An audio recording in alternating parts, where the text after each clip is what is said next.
What's up, everybody? Welcome to another edition of Model Breakdown. This is a series in which I talk entirely too long about a particular kit in question, whether it's a single model clamshell blister style of kit, or it's a full squad kit, large vehicle, or vehicle squadron, what have you.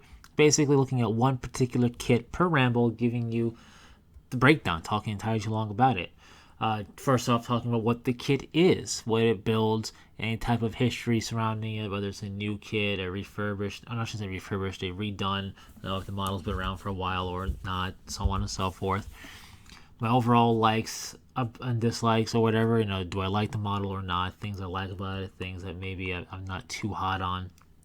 Whatever the case is, it's kind of just gush about it or whatever, or complain about it, depending upon what it is. From there, after doing just a generic talk about it, I will give some basic ideas for building and painting said kit in question. I haven't done everything, but I've done enough to have a basic plan of attack for approaching pretty much any of these kits. After doing that, I'll go over my thoughts on whether or not I think the model needs a redesign, needs a refresher, and regardless of whether or not I think it does, if GW was going to redo the model tomorrow, redo that particular kit tomorrow, let's say, what would I like to see done and why? All of that's going to be in this ramble for a particular kit in question. Let's have some fun. It's been a while. I like doing these. I want to get back in the swing of this and color scheme breakdown. But nevertheless, let's take a swing at it. Let's look at Adrax Agatone, or Agatone, however you pronounce it. I'm just going to call him Adrax. This is the Salamanders special character, third company captain. I really like this guy. He is a Primaris special character for the Salamanders.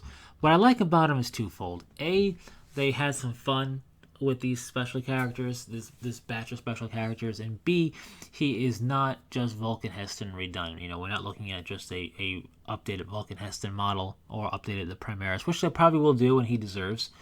But we're looking at a whole new special character for the Salamanders, so they actually have options. For a while, it was just one character, right? Chaplain Xavier for a long time, and then he went away, and we got Vulcan Heston, and now we have Vulcan Heston and Adrax Agatone. So Adrax, I'm just going to say Adrax, like I said earlier, is a brand new model, basically. We've never seen him before. He is a whole new design, war gear setup, posing, everything about him is new, and it really is always cool to see GW's plastic technology seeming to be ever pushed forward / seeming to always ever just be refined, right? Their plastic game has come a long, long way, and whether you love the company or hate the company, whether you play their games or not, or you just want to see them flounder, doesn't matter. If you like miniature wargaming and you like well detailed models, you owe it to GW in some way to let them keep pushing things forward and thus have trickle down happen, because their plastic models are on point, as they say, right? Like it's a well done thing, and Adrax is no different. Now, with all that said, the one thing that for me that I'm not a fan of is the fact that he's only got a half mask on and he's unhelmeted, so you see his face, some of his face and his head. That's just because I prefer helmeted models. A, I'm not too good at skin tone. Yes, I could get better at it. But B, you're looking at this dude clad in powered armor, wielding weapons of just terrific devastation. He's got a flaming brazier thing on his backpack above his head. He's fighting battles across the galaxy, whether it's in space or on a planet or some type of installation. Why would you leave your head exposed and vulnerable like that? That's just the reason why I also really like seeing helmets and models. But on special characters, I get it. It's very rare for special characters to only have a helmeted option, and that's it. Usually, at the very least, to have some type of option, whether or not you want to use it, such as Pedro Cantor, for example. Although Vulcan Heston does have a helmet on, that's cool. But I get it for a special character. They're heroic. It's kind of this heroic thing. It gives you extra detail, helps them stand out. And for the Salamanders, they have a unique look, right? They have charcoal black skin with red eyes. It's the way their Primarch looks, and it's the way their gene seed makes them look. Much like how the Raven Guard are pale skin, black hair, and just pure black eyes. They have the whites But even that kind of almost becomes pure black eye.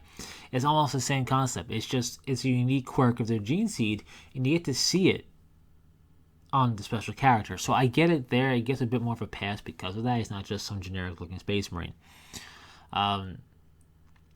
And the head is a separate bit entirely, so you could put a helmeted bit in there and kind of have it work. You just may have to tweak it a little bit. But anyways, that's my only strike against the model, and it's only purely a personal, feeling there. It's not that I think it's bad. I think it's just my personal feelings on the model. But it looks fantastic. Even his head detail is very well done. The whole cocking of the head to the side. Everything. I really like this model. I think it did a job well done here with Adrax. I got nothing else to say in terms of likes or dislikes. I like this model, straight up. They took everything that was good about Vulcan Heston, and Vulcan Heston isn't a bad model. I'm not trying to bash it. It is a little bit older now, although nowhere near as old as some others. But Vulcan Heston, just as a quick aside, is a fantastic model. Definitely deserving of a redo, if only to repose how he holds his spear. He's holding it a bit impractically.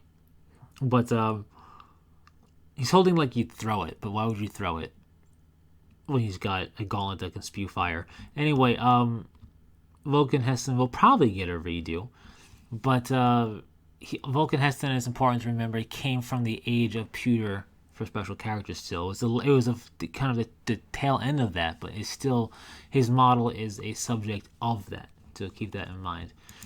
Where Adrax is purely plastic, and as a result, he doesn't look it, but the way his posing is, you would never question whether or not he was plastic or pewter if you know what you're looking at. He definitely looks like he'd be a plastic, because he is. But they took all of the right markings on Vulcan Heston. For example, Vulcan Heston's detail of being a Salamander's detail and ornateness and just well-kept equipment, all good marks of a Salamander chapter's dude. They took all those right marks and they apply it to Adrax very well, to the point where he just looks fantastic, right? There's no mistaking what you're looking at. You're looking at a Salamander's special character, a Salamander's HQ. His armor is very well kept. Salamanders keep their equipment very nicely. They maintain the armor and equipment to a high standard, and they actually can craft some stuff and make some pretty good quality equipment throughout. So all that's very plain to see and evident in Adrax's equipment, from his armor, his salamander cloak, his awesome hand flamer just looks so good, and his kind of Megaton-esque thunderhammer of awesomeness. It's all very well detailed, as UW does with their models nowadays. All very, very, very good detail. And it's all very much well done, tasteful Salamander's detail. Couple that with the posing, and you have a really, I think, a masterclass model here. The posing is nice. His legs are a bit wide stance, but it makes sense in the pose. It also opens him up, I should say, in conjunction with the way his arms are posed and the way the cloak is billowing and the way his head is even posed. He's all opened up very nicely to be in this kind of organically neutral posing. He could just stand there and continue to spray death and destruction with his hand flamer into the enemy, or he could be getting ready to march forward, or he could get ready to take a step and go into a really quick, brutal golf swing to take off some head of some dude, right? Like, he is in a pose where he can do a lot of things from that pose. So, I think it's very well done. If it wasn't plain to see, I like this model. It is brand new. We've never seen this guy before. It's not an update. And as a result, they can let their imagination kind of run. The more Space Marine special characters we've seen come out, I think the more GW's doing the right things here. Between this guy and the Imperial Fist special character, they look great. The Iron Hand special character is another good, look at that. Even Kyvan Shrike, he's just an update, but he's an update that I think is done better than Corsairicon, better than Tigerius, even better than Marneus Calgar. Marneus Calgar looks great, but Kevin Shrike is just got a redesign that's very much in theme with what he is and how he fights. And also, remember, his lightning claws are rumored to be lightning claws that Korax himself crafted to use. And if you look at Korax's lightning claws on his forward row model and look at Shrike's lightning claws, they look very similar now as opposed to looking completely different. So they really are, I think, going in a good direction with their special characters here. And we can see that in the armor detail, the thunderhammer detail, the handflamer detail of Adrax. The wind bellowing, his fire on his backpack there, as well as his cloak, everything is going and complementing each other. It's not blowing in radically different ways. Just a very well done pose.